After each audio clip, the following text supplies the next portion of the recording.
Hey guys, it is Karla. Good morning. And I just got back from my hike. I'm so proud of myself. Yay. And I was thinking of something because I made a mistake last week and I needed a reminder myself.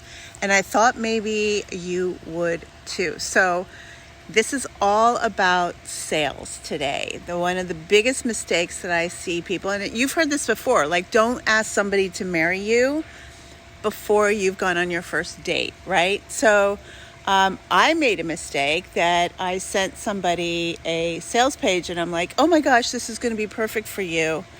And I knew it was. We'd had lots of conversations before, all of this stuff. But I realized that I had skipped a bunch of steps. And so what do I mean by that?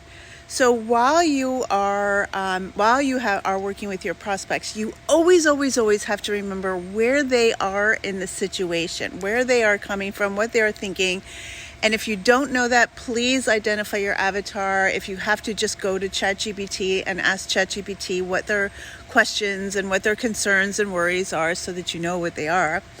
But the whole thing, the whole sales process hinges on you just selling them the very next move. So a really simple example is, for example, in email marketing. What is the purpose of your subject line? Well, the subject line is to get somebody to open the email.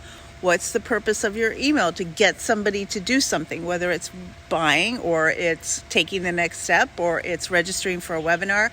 So you always have to remember that your sales process, that's the example, and the sales process should always just be selling them or guiding them, which is a better way of putting it, to just plain take the next step, right? So in my case, I should have said, hey, I know we've been talking about this stuff. I've got this thing. Do you want to look at it? Not, hey, and I caught myself right away and I didn't make the mistake again. And of course, I have a relationship with this person and they ended up getting started in our sprint. But I also know that I made that mistake. And so just watch yourself. You're not selling somebody into your thing. You're selling someone like, hey, I've got this amazing something. Here, do you want me to send you a link? Do you want me to give you some more information? Do you need it's always just the very next step. Because the second we drop into sales mode, now I lucked out. This person ended up, I was salesy. I'm like, oh my God, this is going to be great for you.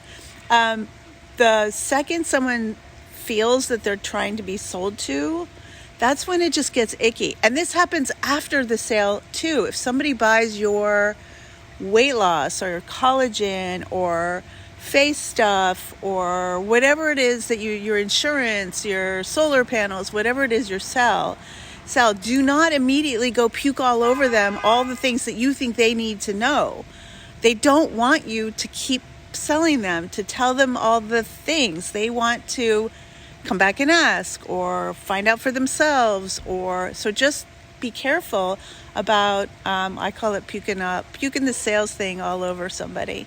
Anyway, if this provided value today, I would love to know. And if I was clear on what I meant to say, I would love to know. We've got all kinds of ways and training inside of our systems. And of course, the sprint is coming up in January. And if you want to know anything about the sprint, just please PM me and I'll be happy to ask you a couple of questions and see if we're a fit. All right, guys, that's all I have for today. We are obviously selling the destination, but only sell taking the very next step or guide. That's a better way of putting that. All right, guys, have a great day. Go forth, be fruitful, and multiply.